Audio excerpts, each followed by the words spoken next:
Assalomu alaykum aziz do'stlar. Bugun biz tabarruk bir joydamiz. Ya'niki Islomiyatda muqaddas Qur'oni Karimdan keyin ikkinchi o'rinda turuvchi Sahih Buxoriy kitobining muallifi Muhammad Ismoil al-Buxoriy hazratlarini qabrlarining yonidamiz. Ya'ni shunday bir tabarruk zotning hok poylaridamiz. Bilamizki, Muhammad Ismoil al-Buxoriy 810-yilda Buxoroda tavallud topganlar.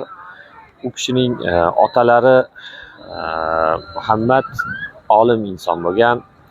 Otalarining bobolari ilk bora islomni qabul qilgan va otalarining otasi, ya'ni bobolari esa o'sha islomiyat tarixi haqida, hadislar haqida rivoyatlar aytib yurgan va kuylaganligi haqida ma'lumotlar bor.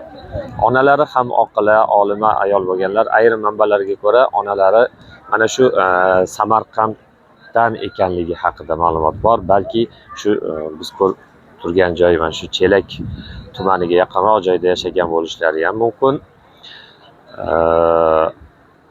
Yana bir qiziq ma'lumot, Ismoil al-Buxoriy 6-7 yoshliklarda Qur'on va hadis ilmiga muhabbatli bo'la boshlaganlar.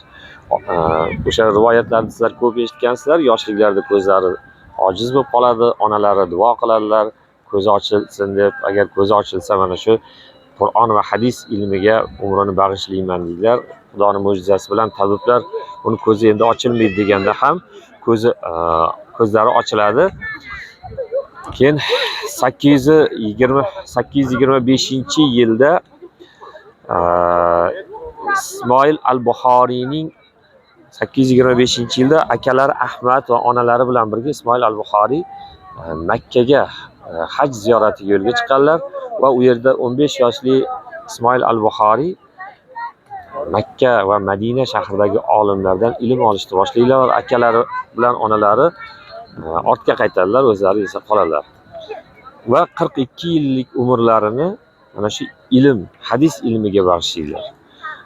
Ayrim manbalarda keltirilishicha, Ismoil al-Buxoriy 300 mingdan ortiq hadisni yoddan bilganlar va o'sha yoddan bilgan hadislarini xotiralari shu qadar kuchli bo'lganki, yoddan bilgan hadislarini agar biror bir inson bir hadis haqida bahslashsa, buni kim aytdi desa, al-Buxoriy aytdi desa, unda to'g'ri ekan deyishgan. Shu qadar sahihligiga e'tibor berganlar va o'sha 300 mingdan ortiq yoddan bilgan hadislarni faqatgina 8 mingdan ortig'ini shu Jami sahih kitoblarga jamlaganlar. Ya'ni ishonchliligi aniq bo'lgan hadislarnigina rivoyat qilganlar.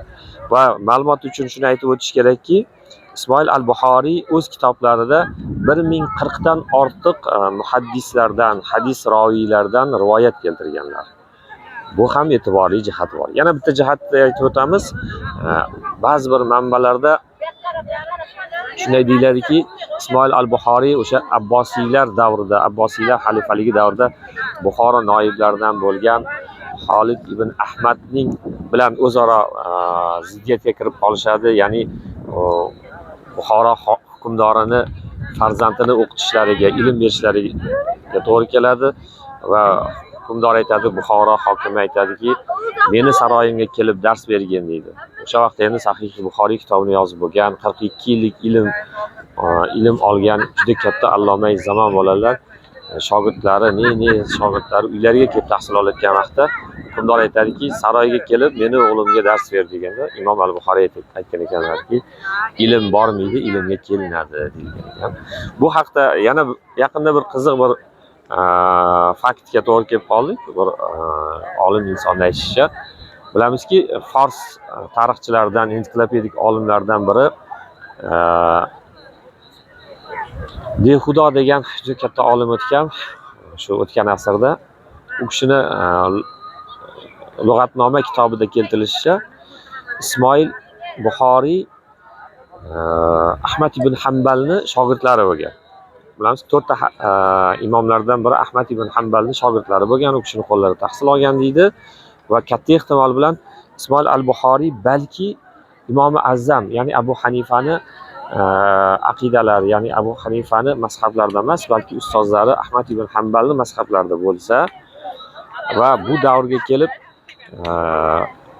Ahmad ibn Hanbalning g'oyalari, fikrlari u kishiga ta'sir qilgan bo'lsa, Buxoroda esa Abu Hanifa, ya'ni Imom Azamning mazhablariga amal qilishardi va o'zaro ziddiyat kelib chiqmasligi uchun katta ehtimol bilan bu ham bir ma'lumot uchun o'sha Dehudo o'zining lug'atnoma kitobida keltirilishicha katta ehtimol bilan shunday bo'lishi mumkinki, u kishi Ahmad Hanbaliya mazhabida bo'lsalar, agar ustozlar Ahmad ibn Hanbalning mazhabida bo'lsa, o'sha Buxoro Imom Azam Abu Hanifa mazhablarining markazi bo'lgan, o'zaro olimlar bilan ziddiyatga kelib qolib ham Samarqandga kelgan bo'lishlari mumkin degan bir variantlar ham bor. Buni endi kelajakda olimlarimiz yanada aniqlashtirishadi, umid qilamizki, chunki bilamizki, Ismoil al-Buxoriy nihoyatda katta olim bo'lgan. O'sha davrda u kishiga u kishining bu darajada obro'ga ega bo'lganliklari, bu darajada ilm sohibi bo'lganliklarini ba'zi bir insonlar ko'ra olmagan va qanday bo'lsa ham Buxoro hukmdori bilan bu kishining o'rtalariga ziddiyatga sabab bo'lishgan. Natijada esa Ismoil al-Buxoriy taqdir taqozosi bilan o'sha onalarining yurti Samarqandga keladilar va mana shu Chelakda 870-yilda vafot etadilar, 60 yoshda. Va qiziq bir ma'lumot, Ismoil al-Buxoriy vafot etayotgan vaqtlari bir quyosh so'nib, ikkinchi bir quyosh chiqadi, ya'ni ilm quyoshi. Bu Ismoil al-Buxoriy vafot etsalar, o'sha yili Samarqandda Imom Motrudiy hazratlari dunyoga kelganlar. Ha azizlarim, bizni yurtimiz, ona vatanimiz shu qadar ko'p allomalar va olimlar, valiylar yurtiki, har bir qarich tuprog'imizda ne zotlarning haqlari yotibdi. Ziyoratimizni davom etamiz.